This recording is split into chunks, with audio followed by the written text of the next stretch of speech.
على ضفاف النيل في حي الزمالك بيقف قصر عائشة فهمي على مساحة 2700 متر مربع، شاهد على إبداع مصممه المهندس الإيطالي أنطونيو لاشاك، واللي بناه على الطراز الكلاسيكي سنة 1907 بأمر من أمير الشباب علي فهمي، واللي بعد مقتله على إيد زوجته مارجريت أصبح القصر من وقتها ملك لأخته عائشة فهمي.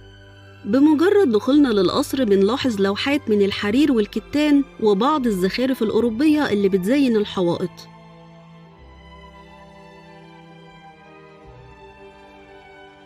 القصر بيتكون من دورين، الدور الأول فيه 6 غرف، منهم 3 غرف صيفية بإطلالة جميلة مباشرة على النيل،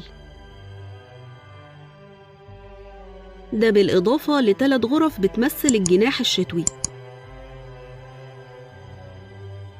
غرفة البلياردو من أشهر غرف القصر الموجودة في الجناح الشتوي، وكانت من الغرف المفضلة للفنان يوسف وهبي زوج عائشة فهمي، واللي كان بيقضي فيها بعض من وقته بيلعب فيها أشهر ألعاب القرن العشرين وهي لعبة البلياردو.